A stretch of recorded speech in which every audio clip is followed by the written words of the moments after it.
Shalom saudara terkasih, dimanapun engkau berada saat ini, siapkan hati kita untuk kita masuk dalam pujian penyembahan. Siapkan hati kita untuk beribadah kepada Tuhan. Mari kita angkat syukur kita angkat hati kita untuk memberikan yang terbaik bagi Dia.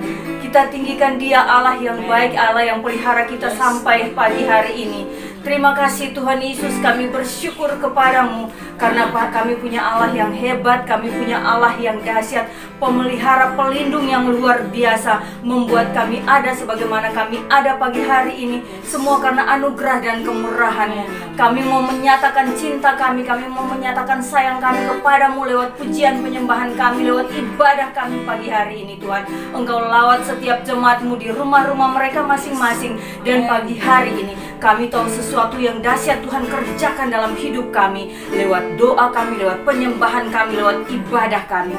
Terima kasih Tuhan Yesus, terima kasih banyak kami bawa hati kami bawa hidup kami kepadamu. Mari kita sama-sama angkat lagu pujian ini jemaat Tuhan yang terkasih. Haleluya, haleluya, haleluya. Kasih Tuhan.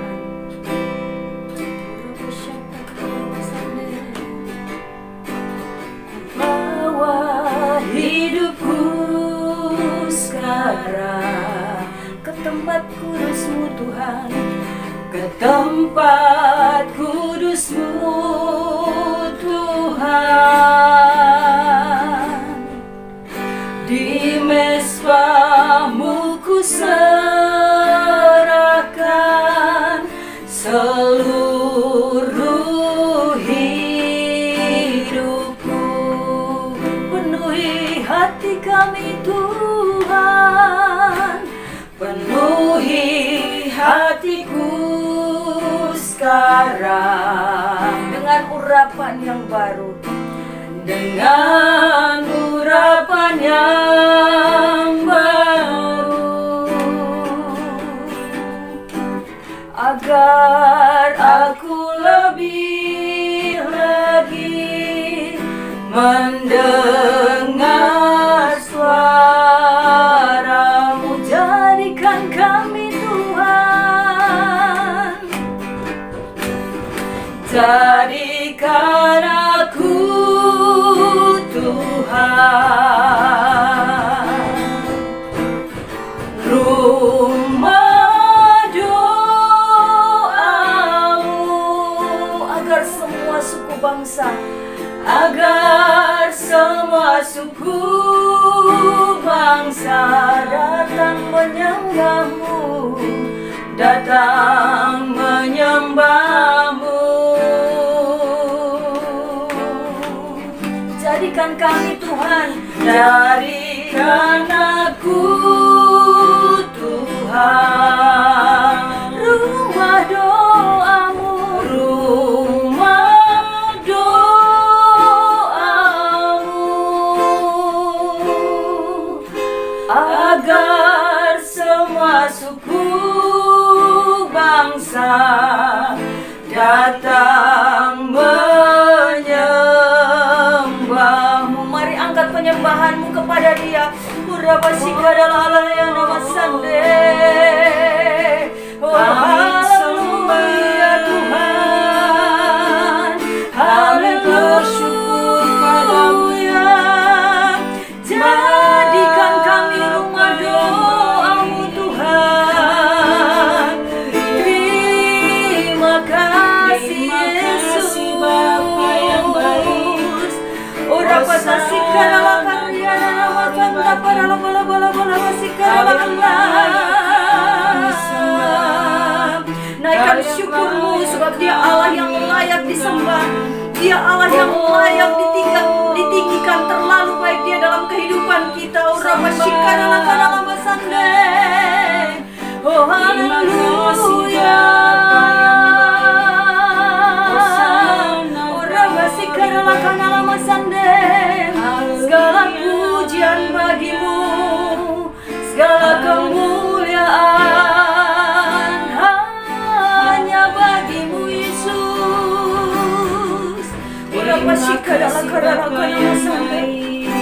Kami bersyukur kepadamu Tuhan, sebab hanya Engkau yang layak terima pujian. Terima kasih Tuhan, terima kasih.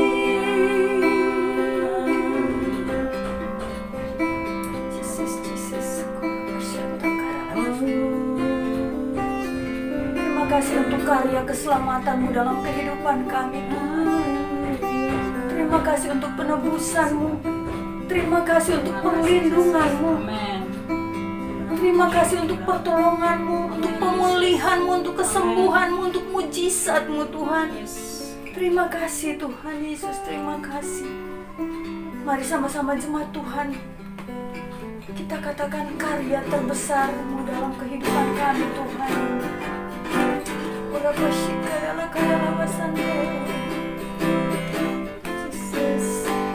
Karya terbesar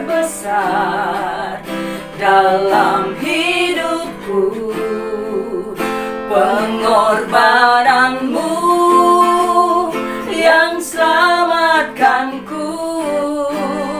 Engkaulah harta yang tak ternilai, yang ku miliki dan ku hargai. Yesus, Engkau ku kagumi. Oh, karya terbesar, karya terbesar dalam hidupku, pengorbanan-Mu yang selamatkanku.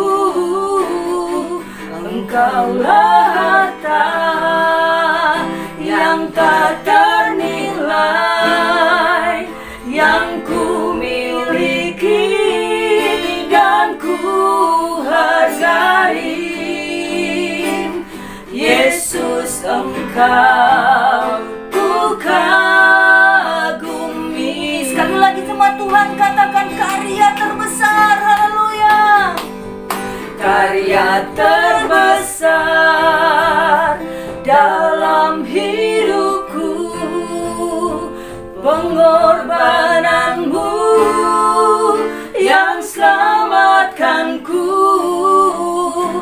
Engkaulah harta yang tak ternilai, yang ku miliki dan ku hargai. Yesus, Engkau ku kagumi.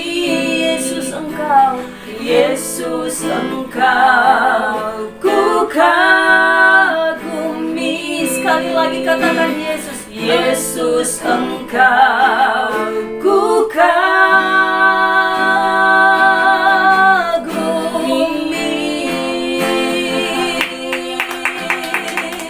Haleluya.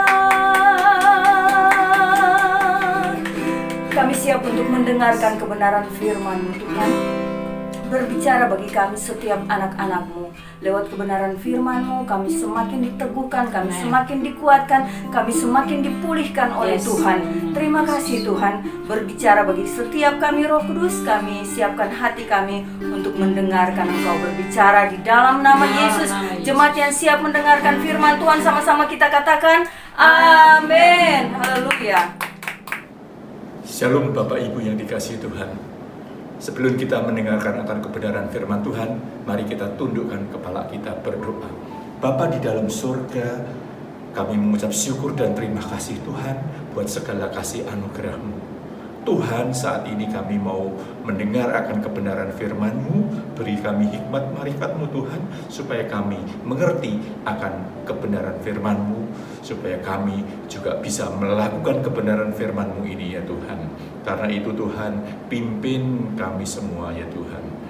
Biarlah firman-Mu ini benar-benar menjadi rema di dalam kehidupan kami. Terima kasih Tuhan, kami sambut kebenaran firman-Mu di dalam nama Tuhan Yesus Kristus. Haleluya, amin, amin.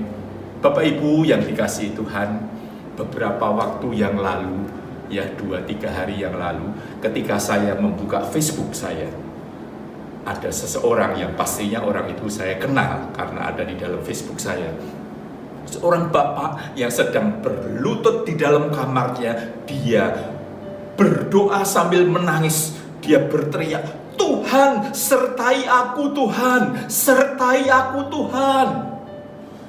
Sepintas bapak itu kelihatan sangat-sangat rohani.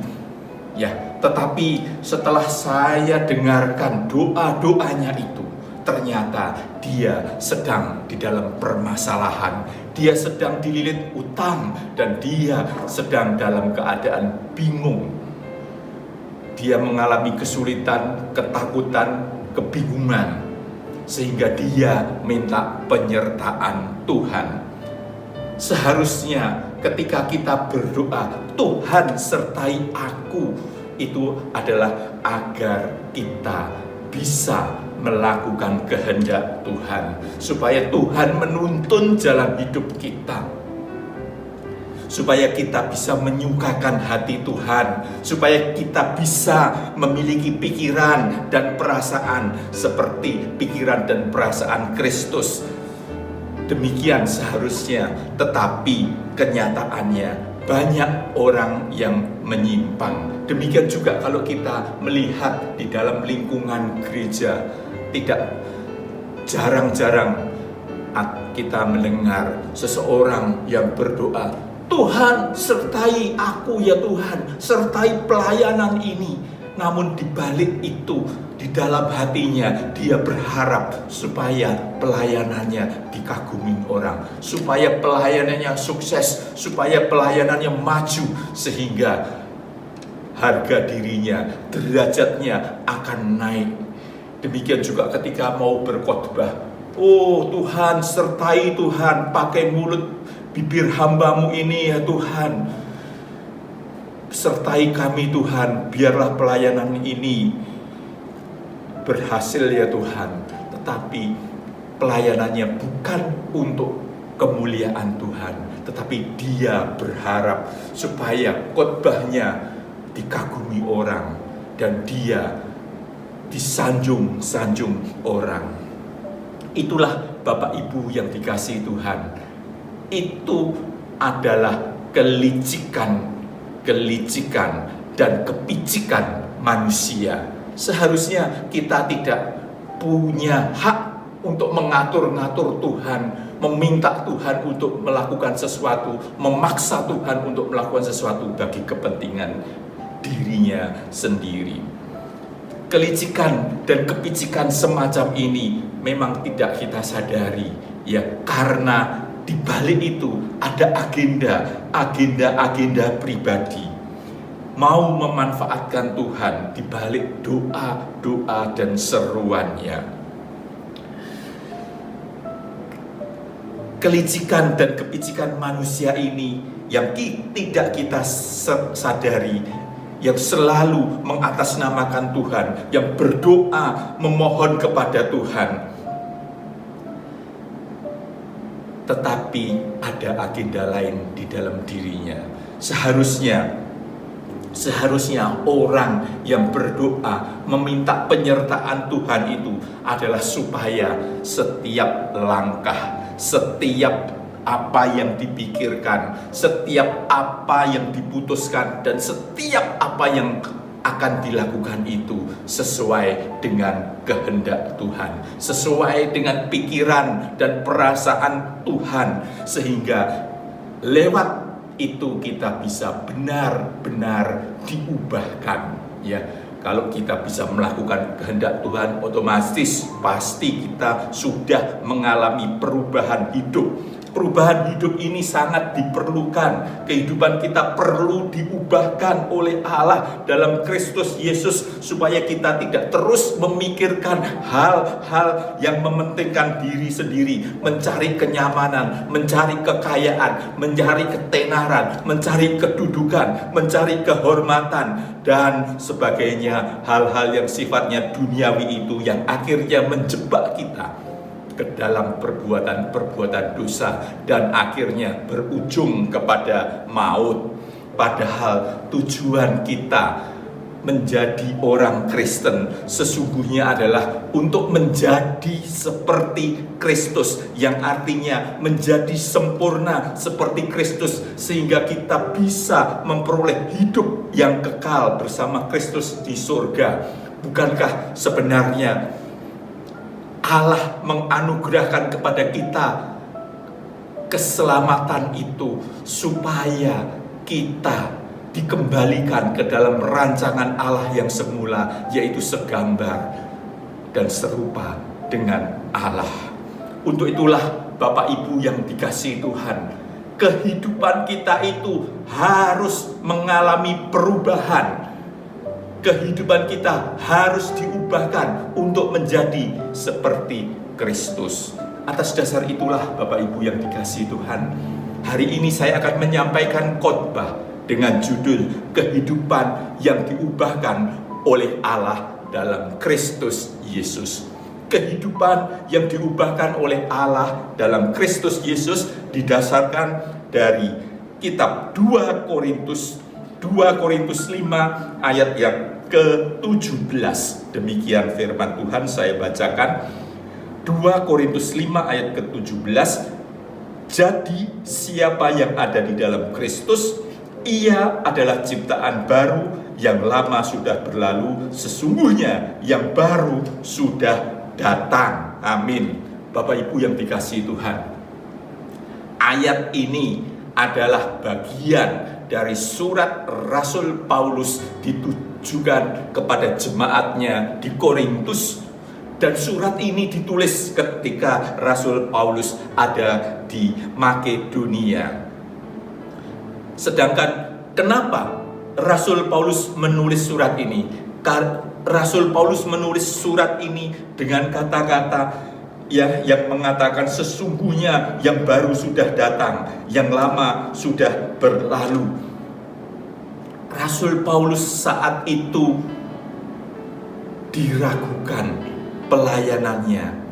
Orang-orang di Korintus meragukan Rasul Paulus itu dulunya adalah yang bernama Saulus. Dia adalah seorang yang kejam, dia adalah seorang yang jahat. Dia mengejar, dia menangkap, dia memenjarakan, menghukum, bahkan membunuh pengikut-pengikut Kristus. Bagaimana dia sekarang bisa memberikan pengajaran tentang Kristus itu? Orang-orang Korintus saat itu bimbang, sehingga Rasul Paulus menulis surat ini menekankan bahwa dia sudah berubah, kehidupannya sudah diubah, dia sudah didamaikan dengan Allah Bapa lewat kasih dari Tuhan Yesus Kristus, sehingga dia benar-benar telah menjadi baru. Dan pembaharuan kehidupan Rasul Paulus ini menjadikan dia sebagai pelayan yang membawa perubahan kehidupan bagi banyak orang di dunia sampai saat ini. Ayat ini juga menekankan bahwa kehidupan orang percaya itu harus mengalami perubahan, supaya orang percaya itu berkenan kepada Allah, dan supaya orang percaya itu dibenarkan oleh Allah. Pertanyaannya, bagaimana atau bila manakah kehidupan kita ini bisa benar-benar diubahkan oleh Allah di dalam Kristus Yesus? Bagaimana supaya kita bisa diubahkan oleh Allah dalam Kristus Yesus itu? Yang pertama, Bapak Ibu yang dikasihi Tuhan, kita bisa diubahkan kehidupan kita di dalam Kristus Yesus apabila kita mau menanggalkan kehidupan lama kita. Kita harus menanggalkan kehidupan lama kita. Di dalam ayat tadi 2 Korintus 5 ayat 17 dengan jelas disebutkan, siapa yang ada di dalam Kristus, ia adalah ciptaan baru, yang lama sudah berlalu, sesungguhnya yang baru sudah datang. Yang lama sudah berlalu artinya kita harus menanggalkan manusia lama kita. Kita harus menanggalkan manusia lama kita dan hidup sebagai manusia yang baru. Salah satu upaya untuk menanggalkan manusia lama adalah melupakan. Melupakan itu sudah tidak akan teringat lagi dan sudah tidak akan terulang lagi. Melupakan masa lalu seperti yang Rasul Paulus lakukan, sehingga dia bisa menulis di dalam Filipi 3 ayat yang ke-13 dan 14. Filipi 3 ayat 13 dan 14, demikian firman Tuhan.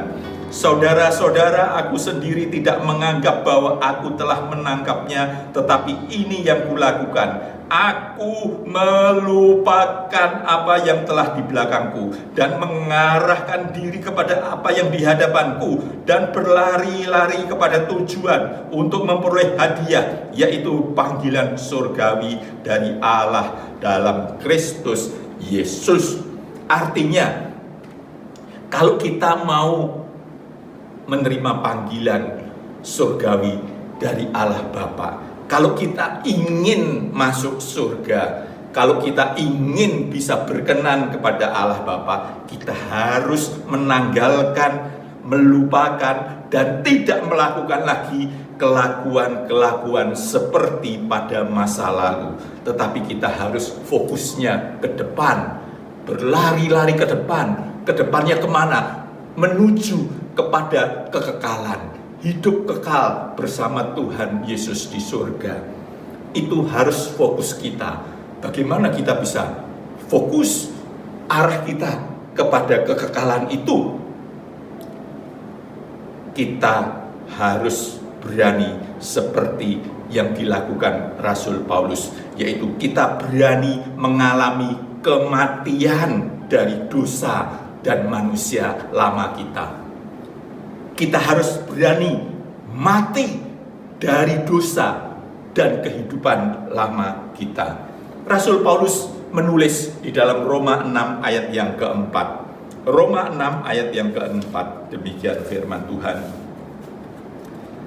Dengan demikian kita telah dikuburkan bersama-sama dengan Dia oleh baptisan dalam kematian, supaya sama seperti Kristus telah dibangkitkan dari antara orang mati oleh kemuliaan Bapa, demikian juga kita akan hidup dalam hidup yang baru, ya, supaya kita mengalami perubahan hidup, supaya kita bisa ada dalam hidup yang baru. Kita harus mau mati bersama-sama Kristus, dikuburkan bersama-sama Kristus, yang artinya kita bersedia untuk meninggalkan cara hidup yang tidak sesuai dengan standar hidup yang dikenakan oleh Yesus. Kita harus bisa menanggalkan kehidupan lama, meninggalkan kehidupan yang tidak sesuai dengan standar hidup yang dikenakan Yesus. Demikian juga Rasul Paulus menegaskan di dalam Kolose 3 ayat yang ketiga dan 4. Kolose 3 ayat 3 dan 4. Demikian firman Tuhan, sebab kamu telah mati dan hidupmu tersembunyi bersama dengan Kristus di dalam Allah. Apabila Kristus yang adalah hidup kita menyatakan diri kelak, kamu pun akan menyatakan diri bersama dengan Dia dalam kemuliaan. Ayat ini juga dengan tegas menunjukkan bahwa orang percaya harus sudah benar-benar mengalami kematian.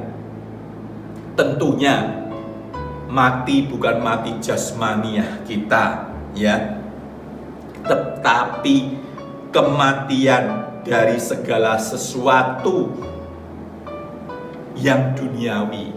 Bukankah kehidupan lama kita yang dipikirkan, yang dipentingkan, yang menjadi fokus adalah hal-hal yang duniawi, ya, kenyamanan, kesenangan, kenikmatan, kekayaan, dan macam-macamnya itu.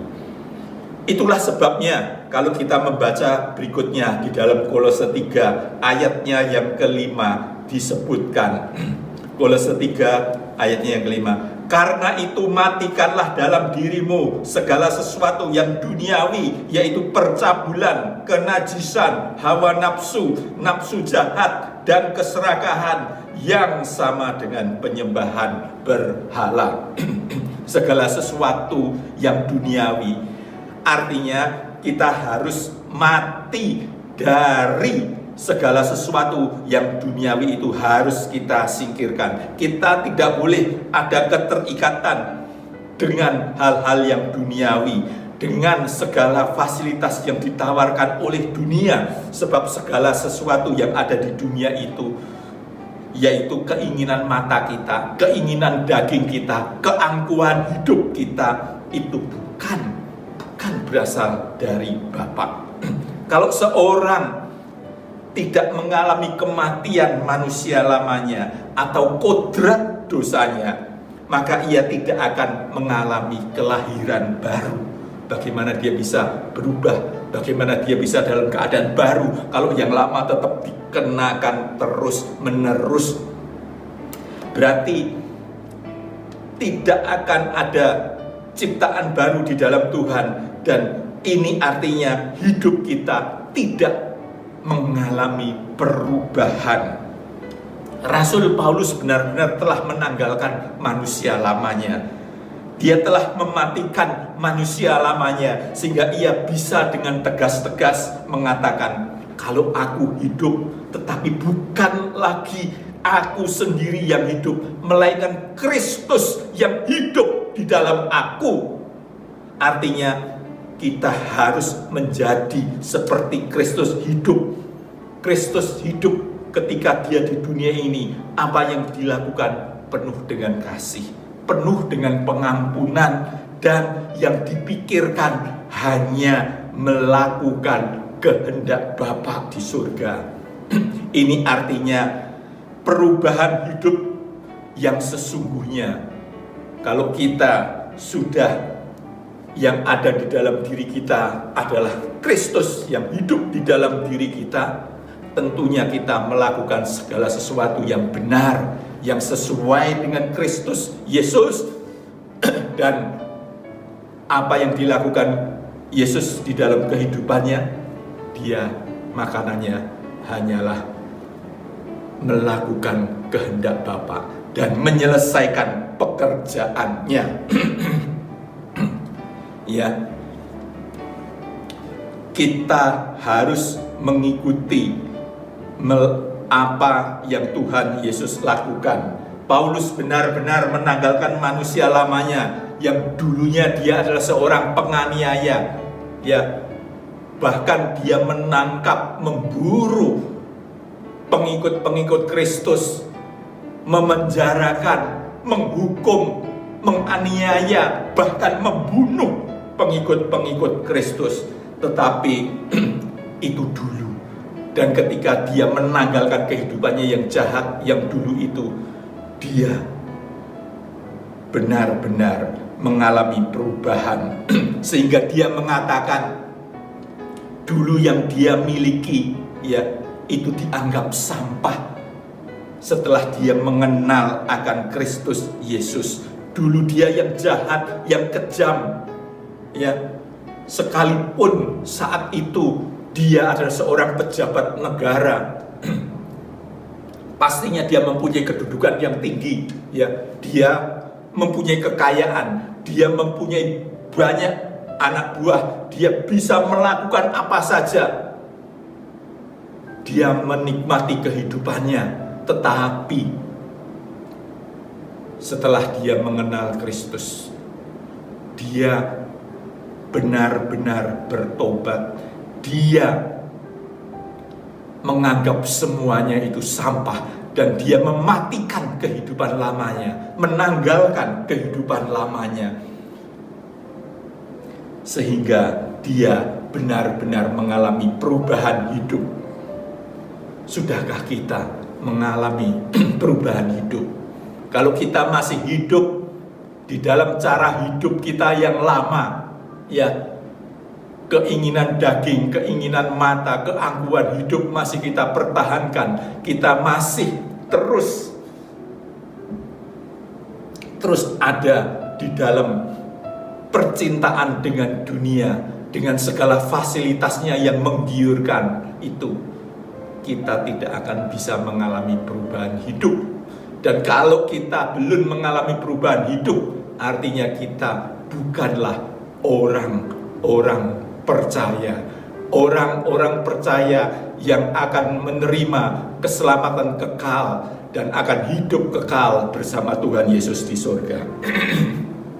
Bapak Ibu yang dikasihi Tuhan, bagaimana kehidupan kita bisa diubahkan oleh Allah dalam Kristus Yesus? Tadi yang pertama, kita harus menanggalkan kehidupan lama kita, kehidupan kita yang tidak sesuai dengan kehendak Tuhan, kehidupan kita yang masih dunia harus kita matikan supaya kita bisa hidup baru. Yang kedua, tentunya kita bilang kita harus mengenakan kehidupan yang baru. Kita harus mengenakan kehidupan yang baru. Mungkin kalau saya bertanya kepada Bapak Ibu sekalian, sudah berapa lama sih kamu menjadi orang Kristen? Mungkin akan ada yang menjawab, oh, saya sudah lebih dari 10 tahun. Bahkan ada yang mengatakan, saya sejak lahir sudah menjadi Kristen.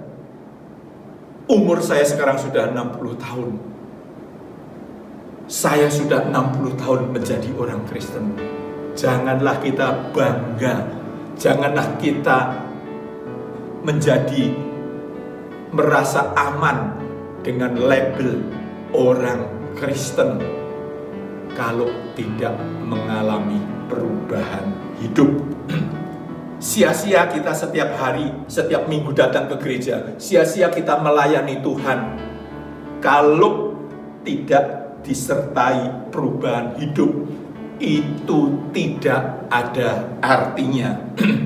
Karena yang dikehendaki Tuhan adalah orang Kristen yang telah meninggalkan kehidupan lamanya dan menjadi manusia yang baru, yang memiliki gaya hidup seperti Kristus. Dan Kristus adalah role model yang harus diikuti bagi setiap orang percaya, yang harus diikuti baik perasaan maupun pikirannya.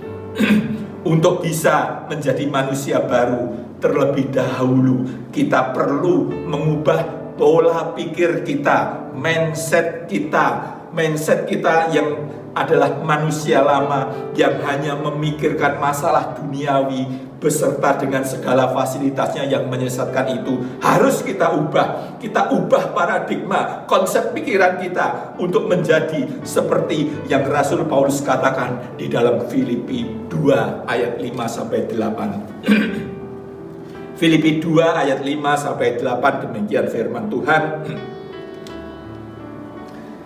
Filipi 2 ayat 5, hendaklah kamu dalam hidupmu bersama menaruh pikiran dan perasaan yang terdapat juga dalam Kristus Yesus, yang walaupun dalam rupa Allah tidak menganggap kesetaraan dengan Allah itu sebagai milik yang harus dipertahankan, melainkan telah mengosongkan dirinya sendiri dan mengambil rupa seorang hamba dan menjadi sama dengan manusia. Dan dalam keadaan sebagai manusia, ia telah merendahkan dirinya dan taat sampai mati, bahkan sampai mati di kayu salib.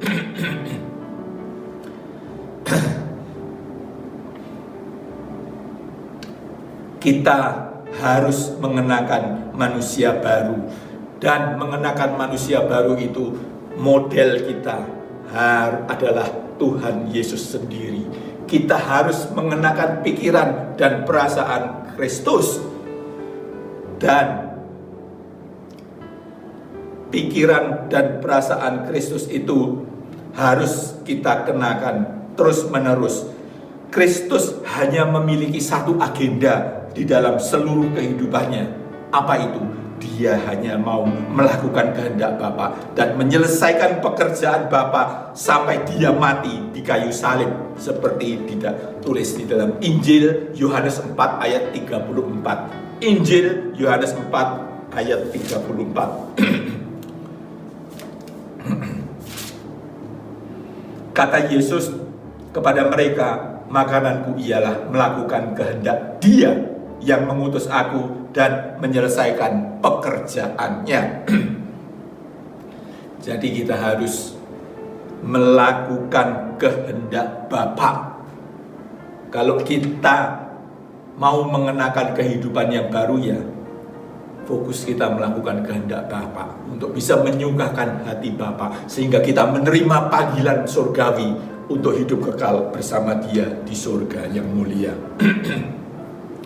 Untuk mengenakan manusia baru, kita harus menanggalkan manusia lama kita yang menyesatkan dan yang membinasakan itu. Kita harus diperbaharui dalam roh dan pikiran kita untuk bisa mengenakan hidup baru. Pikiran kita harus dirubah, konsep hidup kita harus berubah. Yang dulunya hanya memikirkan hal-hal yang jasmania, kita konsentrasi kepada kekekalan. Dan untuk melakukan itu, sungguh luar biasa Allah kita. Dia telah menyediakan segala fasilitasnya. Apa fasilitas supaya kita bisa mengenakan pikiran dan perasaan Kristus, supaya kita bisa kembali ke dalam rancangan yang semula, supaya kita bisa meninggalkan kodrat dosa kita, yaitu firman Allah.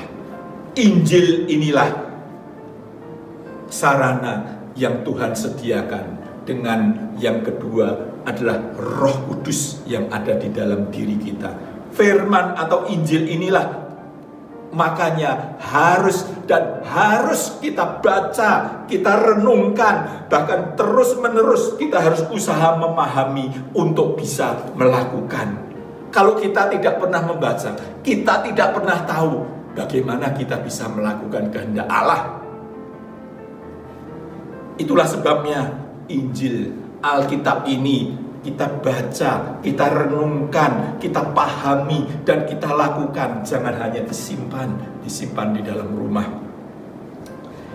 Yang kedua, sebagai manusia yang sangat terbatas, sekalipun kita memahami, kita mau hendak melakukan, tanpa tuntunan dari Roh Kudus itu mustahil. Karenanya itu Tuhan sudah anugerahkan kepada setiap orang percaya Roh-Nya sendiri. Roh Kudus ada di dalam hidupnya, ada di dalam hatinya, seperti tertulis di dalam 1 Korintus 6 ayat 19.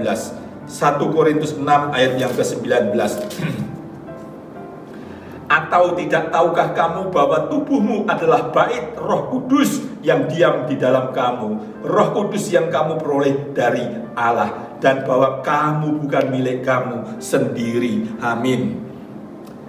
Tidak tahukah kita bahwa tubuh kita ini adalah bait Allah. Roh Kudus ada di dalam hati kita. Karena itu setiap saat, setiap hari, setiap saat kita harus belajar untuk bisa peka terhadap suara Roh Kudus.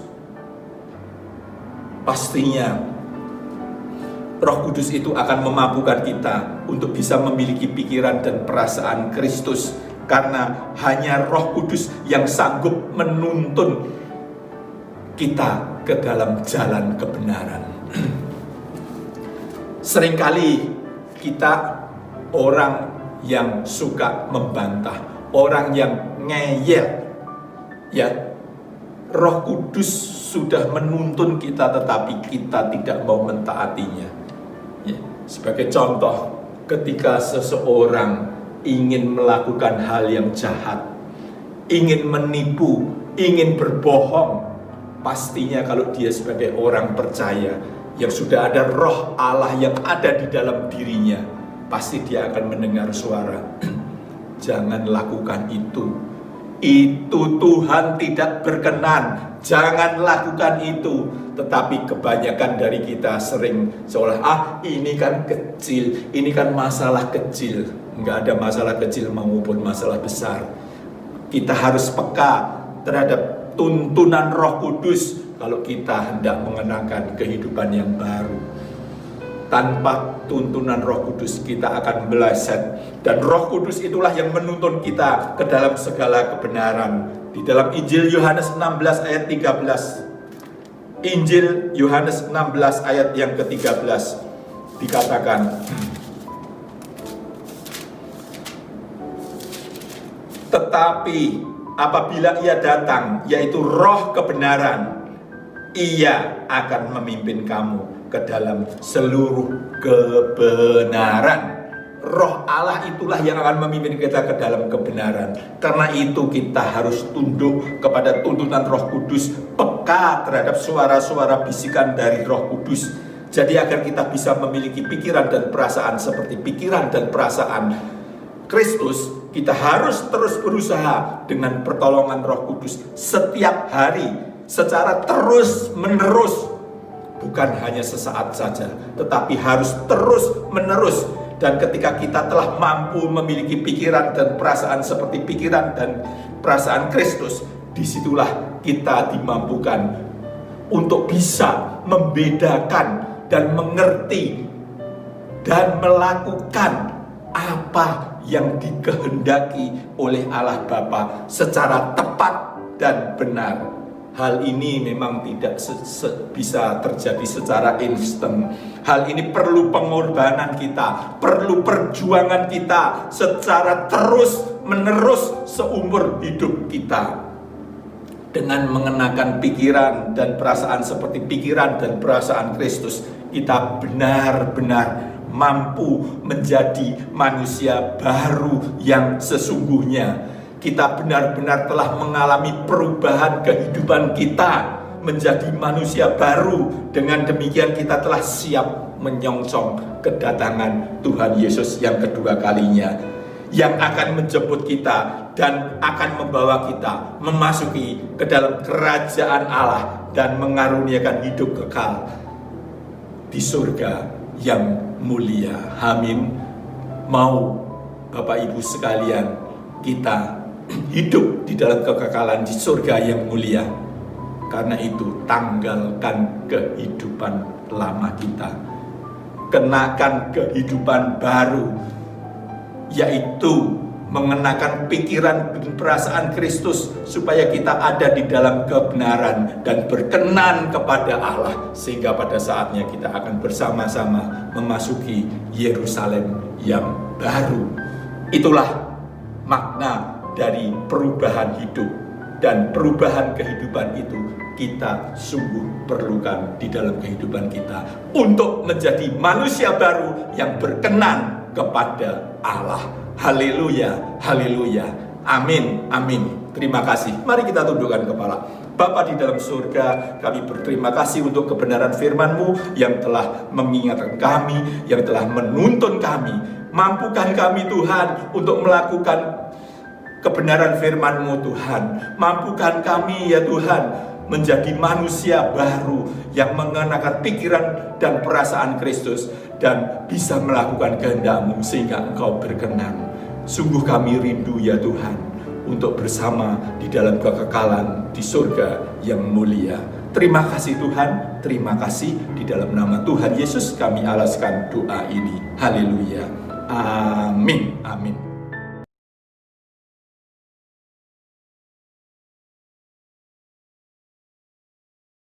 Kami,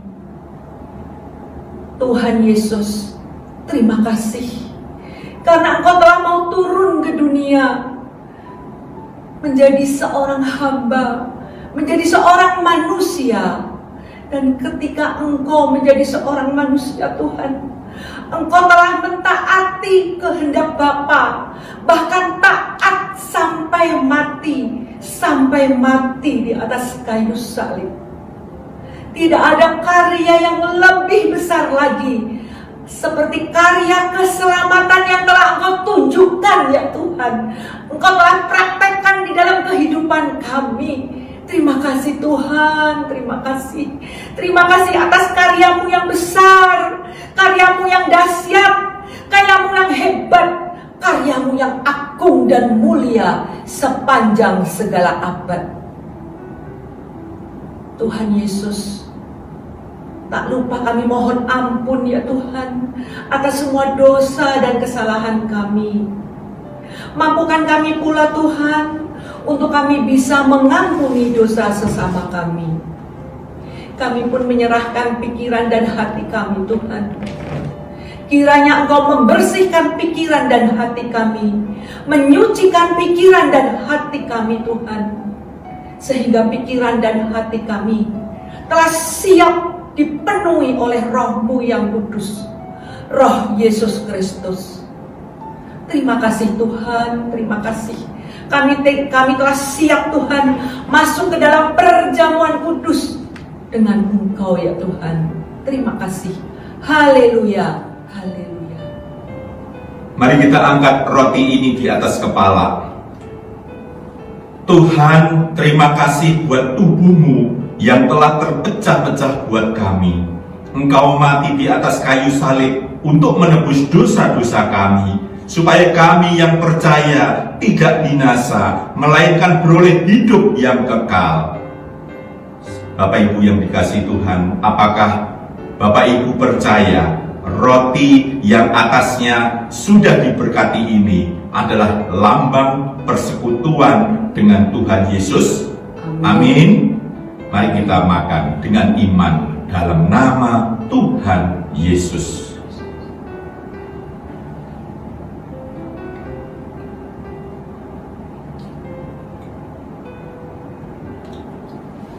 Seperti roti yang bersatu dengan tubuh, biarlah roh kami juga selalu bersekutu dengan Roh-Mu, ya Tuhan. Mari kita angkat cawan ini. Darah Yesus menyucikan, bilur Yesus menyembuhkan.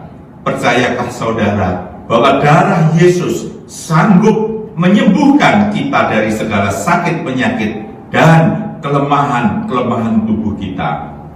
Percayakah saudara darah Yesus lebih hebat dan lebih berkuasa dari COVID-19? Apakah saudara percaya bahwa anggur yang di atasnya sudah diberkati ini adalah lambang persekutuan kita dengan darah Yesus? Amin. Amin. Mari kita minum dengan iman percaya.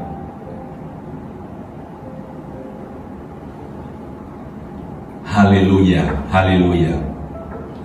Sekarang kami mau menerima kuasa dan kekuatan yang berasal dari Tuhan, dan biarlah iman kami tetap teguh dan mata kami tetap tertuju kepada Tuhan. Haleluya, haleluya.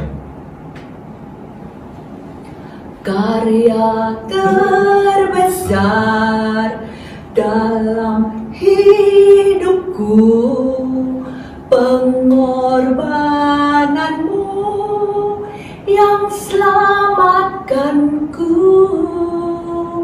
Engkaulah harta yang tak ternilai, yang ku miliki dan ku hargai. Yesus Tuhan ku kagumi. Yesus Tuhan ku kagumi.